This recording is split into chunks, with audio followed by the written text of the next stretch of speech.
हाय दोस्तों, मेरा नाम स्मिता है और आप देख रहे हैं डार्क विस्पर्स, जहां डर आपकी हर सांस के साथ बढ़ता है। आज मैं आपको एक ऐसी खौफनाक ट्रेन की कहानी सुनाने वाली हूं, जिसे सुनकर आप कभी रात की ट्रेन पकड़ने की हिम्मत नहीं करेंगे।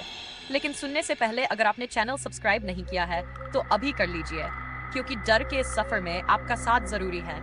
तो चलिए शुरू करते हैं। ये कहानी विनीत की है, जो एक साधारण इंजीनियर था। एक रात उसे एक जरूरी काम के लिए लखनऊ से दिल्ली जाना था। उसने रात की आखिरी ट्रेन ली, जिसका नंबर था 221B। स्टेशन सुनसान था और ट्रेन पर बहुत कम लोग थे। विनीत ने इसे साधारण माना और अपनी सीट पर बैठ गया। ट्रेन चलने लगी, लेकिन जैसे ही उसने अपनी खिड़की के बाहर देखा, उसे कुछ अजीब लगा। ट्रेन स्टेशन के पास से नहीं, बल्कि एक घने जंगल के बीच से गुजर रही थी। यह उसे समझ नहीं आया, क्योंकि इस रूट पर ऐसा जंगल कभी नहीं था। सस्पेंस और डर बढ़ता है। ट्रेन के अंदर बहुत सन्नाटा था। डिब्बे के दूसरे यात्री सिर झुकाए चुपचाप बैठे थे, जैसे किसी ने उनकी आवाज छीन ली हो। विनीत को अजीब सा महसूस हुआ। उसने सोचा कि वह किसी से बात करेगा, लेकिन जैसे ही उसने एक यात्री को छुआ, वह आदमी ठंडी हवा की तरह गायब हो गया। तभी ट्रेन के अंदर अचानक एक अनाउंसमेंट हुआ। इस स्टेशन पर केवल वही रुक सकते हैं जिन्होंने अपने पापों का सामना किया है। विनीत के रोंगटे खड़े हो गए। उसने खिड़की से बाहर देखा और पाया कि ट्रेन एक सुनसान स्टेशन पर रुक गई थी, जिसका नाम था मृत्युलोक। स्टेशन पर चारों ओर धुंध थी। तभी उसने देखा कि ट्रेन में बैठे कुछ यात्री उठकर स्टेशन की ओर बढ़ने लगे। उनके चेहरे सफेद और आंखें खोखली थी। विनीत की धड़कन तेज हो गई। उसने सोचा, यह सपना हो सकता है, यह हकीकत नहीं हो सकती। ट्रेन फिर चल पड़ी। अब डिब्बे में केवल विनीत और एक बूढ़ा आदमी था। बूढ़ा धीरे धीरे उसकी ओर झुका और कहा, तुम यहाँ क्यों आए हो? यह ट्रेन सिर्फ उनके लिए है जिनकी जिंदगी में मौत बाकी है। विनीत ने घबराकर पूछा, यह सब क्या है? बूढ़े ने धीरे से मुस्कुराते हुए जवाब दिया, यह ट्रेन तुम्हें तुम्हारे गुनाहों का हिसाब देने ले जा रही है।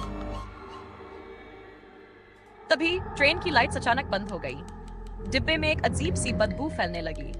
अंधेरे में विनीत को अपने चारों ओर कई आंखें चमकती हुई दिखीं।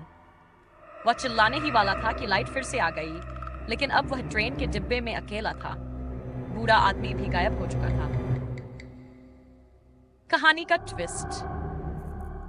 ट्रेन अब एक अजीब जगह पर रुकी, जहां हर तरफ जले हुए पेड़ और राख का ढेर था।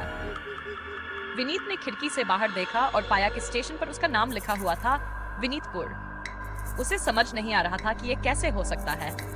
तभी एक आवाज आई, तुम्हारे पास केवल एक विकल्प है, अपने पाप स्वीकार करो और आत्मा को मुक्त करो। विनीत को याद आया कि उसने 1 साल पहले एक सड़क हादसे में एक आदमी को मारा था और पुलिस से झूठ बोलकर बच गया था। उसे अब समझ में आया कि यह ट्रेन उसे सजा देने के लिए आई है। सुबह दिल्ली स्टेशन पर लोग एक खाली ट्रेन को खड़ा देखकर हैरान थे।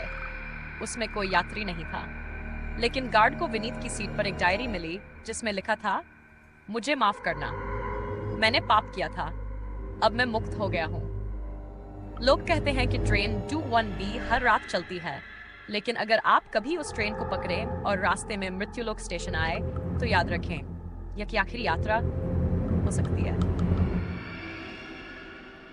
तो दोस्तों, ये थी आज की कहानी। अगर आपको ये डरावनी कहानी पसंद आई, तो इसे लाइक करें, दोस्तों के साथ शेयर करें और चैनल को सब्सक्राइब करना न भूलें। अगली बार फिर मिलेंगे एक और रहस्यमयी और डरावनी कहानी के साथ। तब तक रात की ट्रेन से सफर करने से पहले सोच लेना,